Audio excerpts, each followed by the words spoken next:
So that turned out great. Looks pretty good.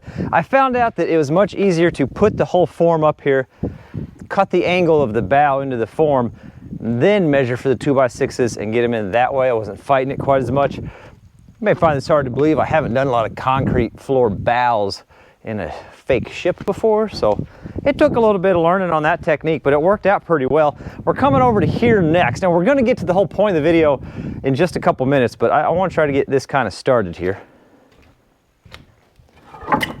So we're running these down on each stud. We've got a measurement on the back side. And what we're doing is we're forming out the opening. I did have a good question. The way I've got this, they said, well, shouldn't you put the plywood on the outside so it's flush with your stair opening? Remember, these are just forms. These are just part of the shoring system. All these walls you see, they all come out after it's poured. So that doesn't necessarily indicate the exact stairwell opening. Just something to keep in mind.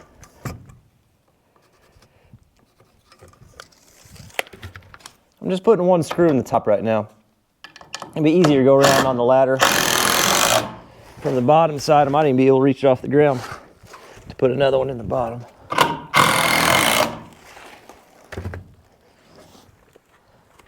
And even though I have a line marked on these, I'm going to get them all in place. I'm going to grab the laser, and I'm going to put marks on each corner, chalk lines, trim them up, and then we'll run a cap board on the top.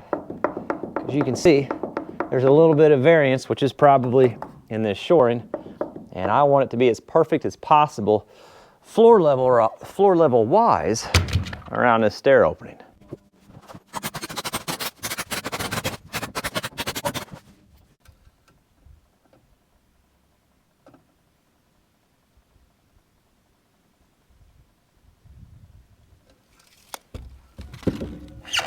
So you saw me, I ran the level across. I got 5 3/4 from the height difference from the foam to what the top of the concrete would be. We want 6 inches of concrete on top for this particular slab. And then I set the laser to the top of this 2x4. We're gonna cut it to where we can lay a 2x4 on top flat, put a rail all the way around so it's stiff in these gaps where the plywood bumps. You'll see what I mean whenever we put that in. So I need to add the 1.5 inches, or lose the 1.5 inches and lose that 1/4 so we get a full 6 inches. So I need to go up 1 3/4 inches. Slow beat means low, fast beat means high, solid tone means perfect.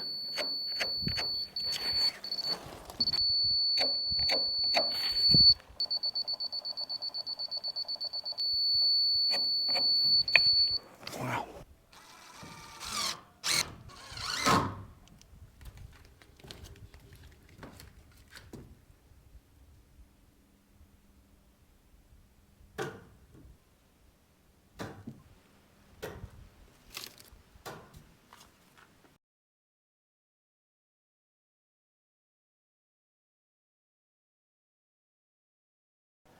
So we've got these cut, they're laser level all the way around, they're absolutely perfect. They're ready to receive the 2x4 top plates I got sitting there, and then we'll slap some plywood on there. And if the light allows us this evening, we'll do a little bit more forming underneath to finish this whole video off. But I want to talk about why we use an ICF floor system on this project. The main reason I want to address this is we get comments like this all the time. Wouldn't it be cheaper or easier to do a traditional wood framed floor? Well, the obvious answer, the short answer is, yeah, that would be easier and cheaper. But let's talk about why we use this. And to do it, I got to kind of address two fronts. One, the specific reason we used it on this particular project. And two, is if it were an actual residential application.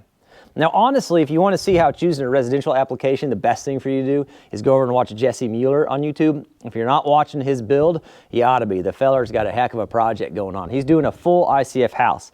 ICF walls from the footer up to the trusses, and then it gets really cool. He's not using trusses, he's doing an ICF roof system as well, and he used an ICF floor system for his main floor level.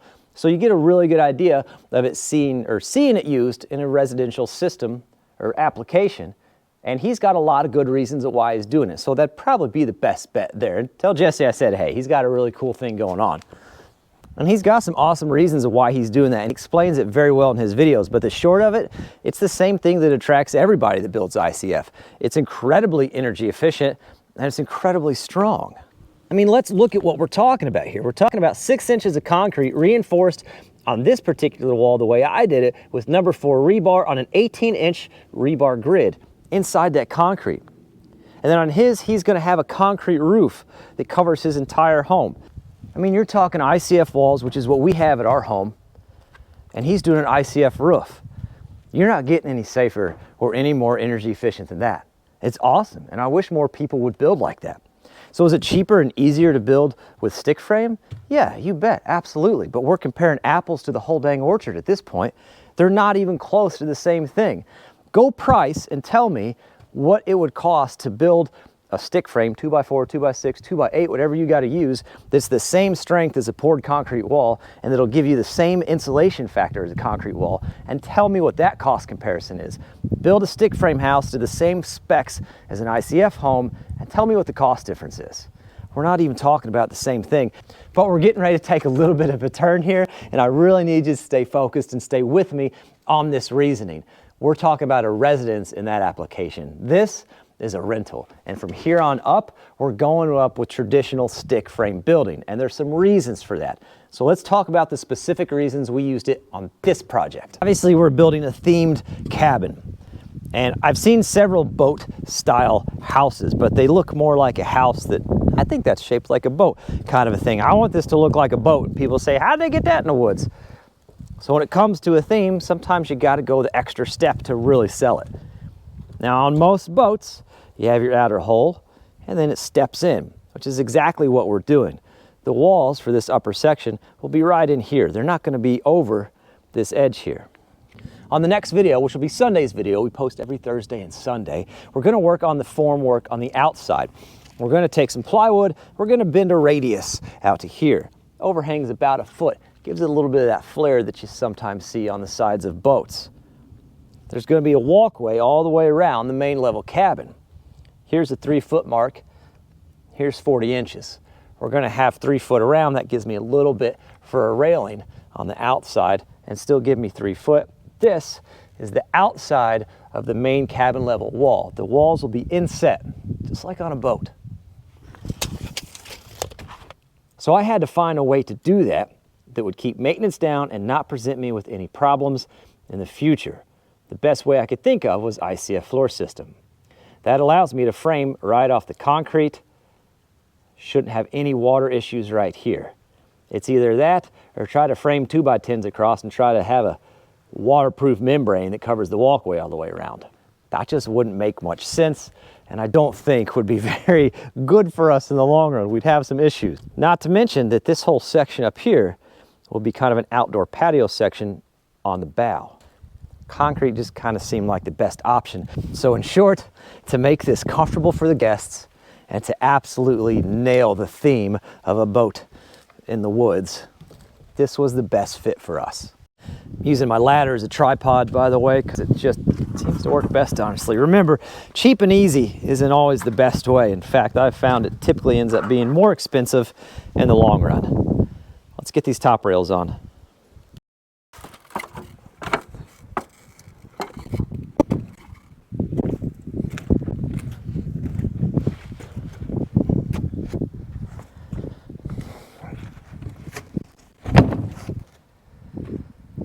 We're just going to put them on here and cut them.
So you can see how some of these 2x4s are sticking out. We're not quite flush there. Now I felt I could put a screw there, do a hammer, and run some screws down to that trick, but I'm pretty sure we'll be good enough.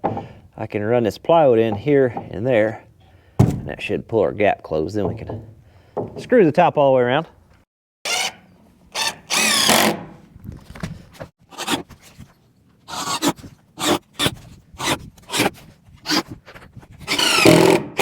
If this works the way we want it to, we screw this top. Should pull those over tight for us. Beautiful.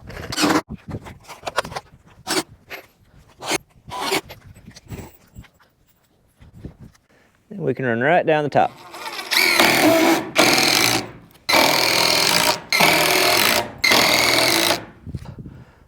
Maybe you guys might get a little bit of a sunset in this video.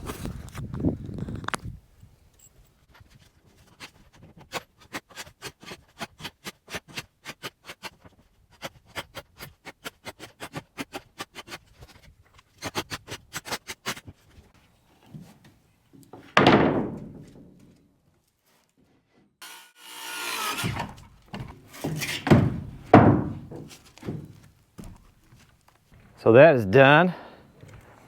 So we got the plywood all the way around. It looks great.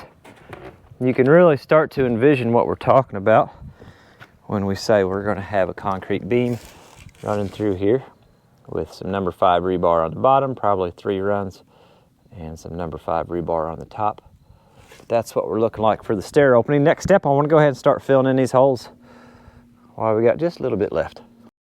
So the bottom of the concrete, these right here, your ceiling system, whatever you go put in, attaches to these joists.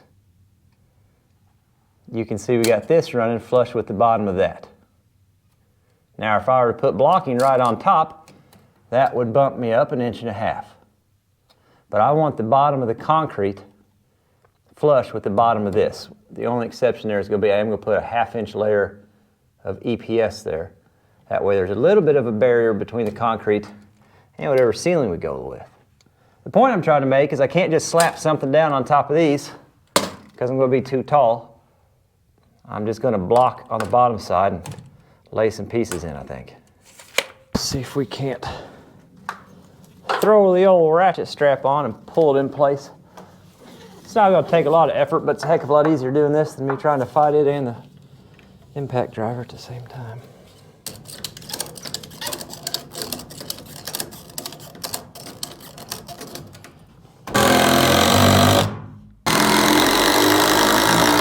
Next thing, I need to build a little catch block right here for this to hook onto. It'll probably just use a whole bunch of scraps. But I'd like to catch a full block. And I want, oh no. Did you guys take my pencil again? Oh, here it is, right here.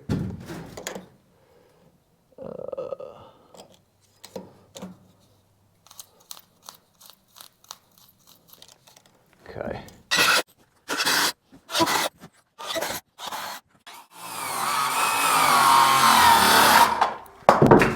Beautiful.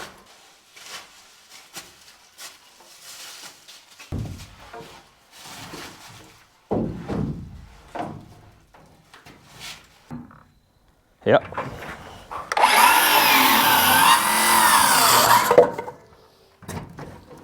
And then I get this thing worked in there. You know, how hard could it be? I got to put a whole forest in here. I have to try to navigate. I should have done this first. And then something else here. Oh, wait, no, there's an issue. No, we might be able to make it. Can we make it? Oh, man, it was so close, too. You almost had a good plan, Mike. Just stay, just ride there for a minute. Just hang out, let me breathe.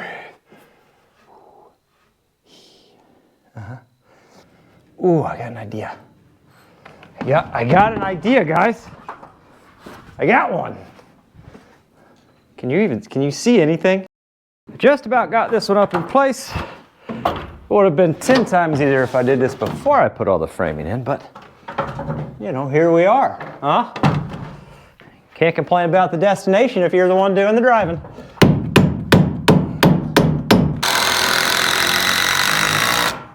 My tip is rounded off. So we're running out of light here. I'm pretty much have to call it quits at this point in the evening. All right, it is the following afternoon. It's been a very hectic but productive morning doing things other than the YouTube yacht. We've definitely got some daylight now. Let's see if we can get this stair opening finished out. I do want to add on, if you have any questions about ICF or you want a more detailed answer, like a video answer, ask the question in the comments and I'll be more than happy to go through and answer some questions in depth in some videos in the future. I think it's a fantastic product. Like I said, I did it for 5 years full-time working for Mike. When we built our home, it was the 50th ICF home that I was a part of building. I live in it, I love it, and it's something I'll preach forever. Every year we see tornadoes and hurricanes and people just lose everything they have, and sometimes, unfortunately, even their life. And you see these officials say the same thing over and over again every year, that there's just nothing we can do about it, but there is, and we're doing it right here. So I'm passionate about it. If you got questions, ask me, I'll answer them. And I'm not sponsored, I'm not partnered by any of these companies. So if it's a flaw, I'll tell you if it's a flaw. If it's something that's good, if it's a plus, I'll tell you it's a plus. I'm gonna be honest with you, I'm gonna be unbiased about it. I think it's a great product.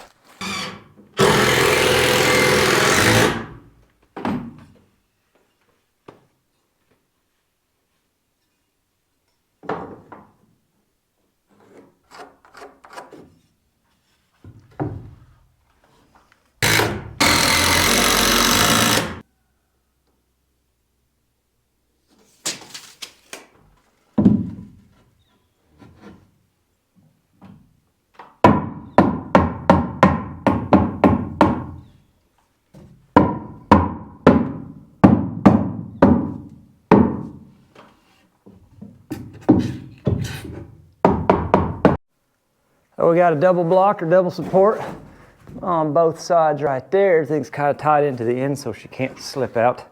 Looks great. And if we navigate this way, same thing on this side. Now we just got to do the same thing on this side.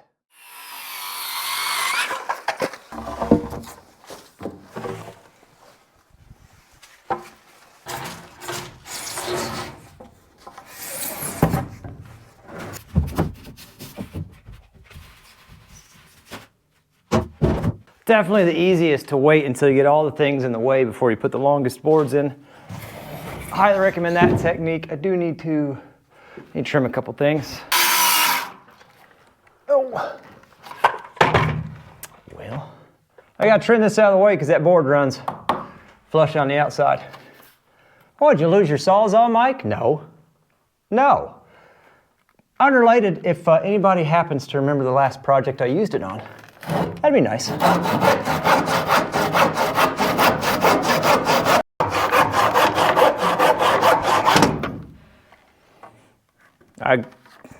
I guess. It's fine. Everything's fine.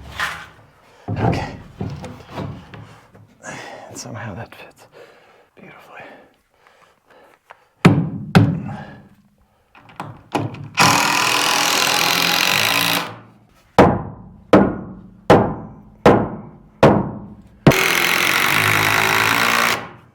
So that one is in. On that side, we had to do the ends just a little bit different because of how they landed on the studs. Instead of coming straight down the stud like we were able to do on that one where it lined up really well, we just had to run and span a few, then kind of tie it in. But that should do the trick just fine. Let's go ahead and head up top, start putting some boards on the top side of them, get them closed in. Good news, I did find the Sawzall. It was right here the whole time.